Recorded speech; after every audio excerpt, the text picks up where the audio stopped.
Boom. What is up, Sudbuds? Welcome back to Dryerside Chats, brought to you by the Dirty Laundry Clean Confessions podcast. This is the only show where we hang your business out to dry while your jeans finish their third fluff cycle. Yeah, and I'm Smarge, your spin cycle guide, coming at you live, pre-recorded from the family laundry room with a nice 10 p.m. vibe.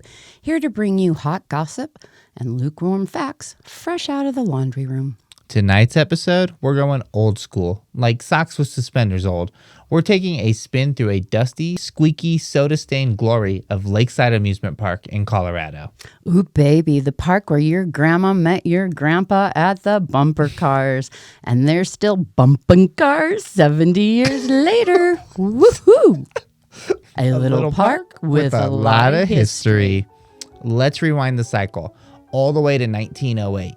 That's when Lakeside first opened its gates. Originally called White City Amusement Park, a name that now sounds a little more like a haunted Victorian tea room, but back then it was super trendy.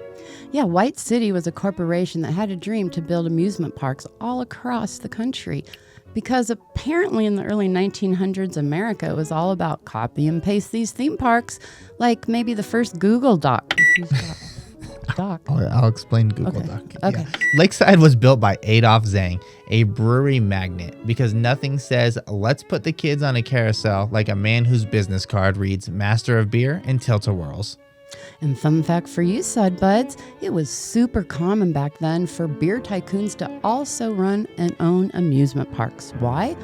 Because beer plus roller coaster equals marketing and maybe a few bad decisions. Yeah, maybe a couple. Yeah, maybe a couple. The Krasner Cleanup Crew. But then came the Great Depression. Bad for the economy, even worse for roller coaster maintenance. Lakeside really needed a hero.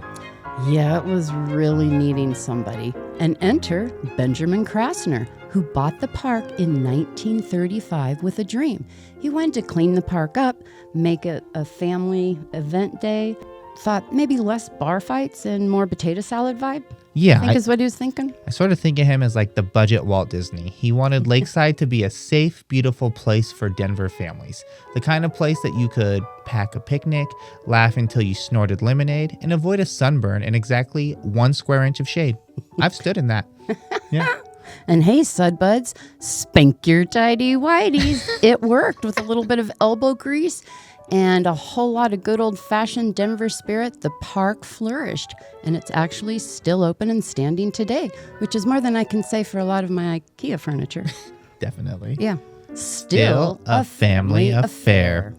Here's what's wild. The park is still owned by that same family. After Benjamin came his daughter, Rhoda Krasner, and now her daughter, Brenda Fishman, is running the show.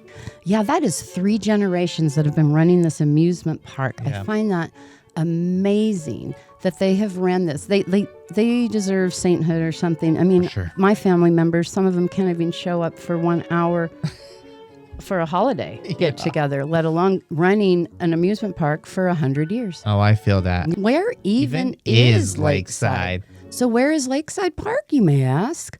Most people would tell you it is in Denver. But here's a bit of trivia for you, Sudbuds. Those people are wrong. It's actually its own adorable tiny town, Lakeside, Colorado. Not to be confused with Tiny Town, Colorado. Their population was 8 people as of the 2023 census. And that's not a typo. It was 8. That's like 2 carpools with room for a dog and a big load of laundry. Yeah.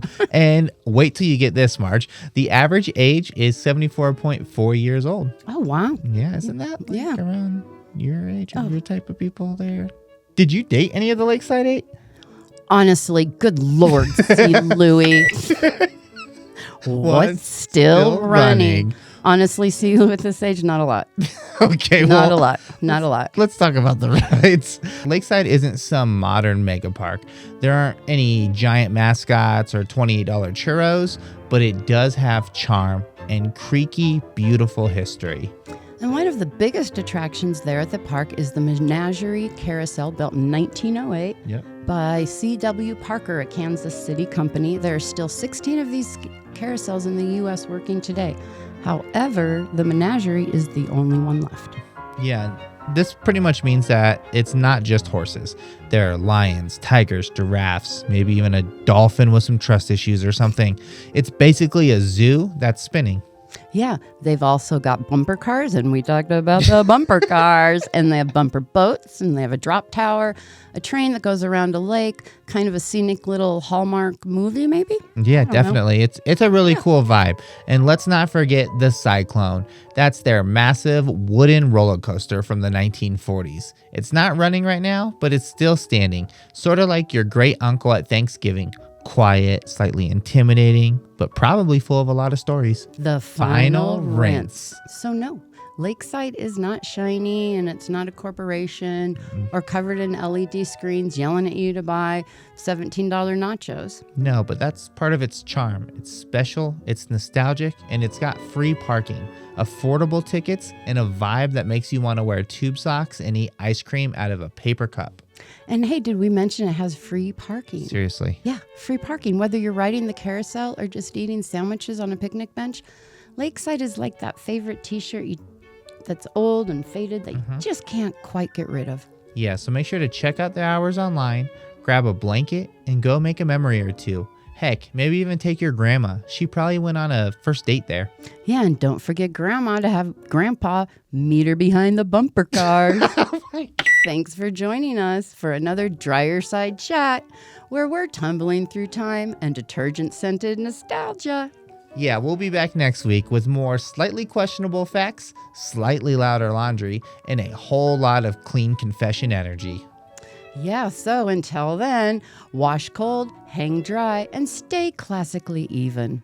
Peace, love, and low heat settings. Folding out.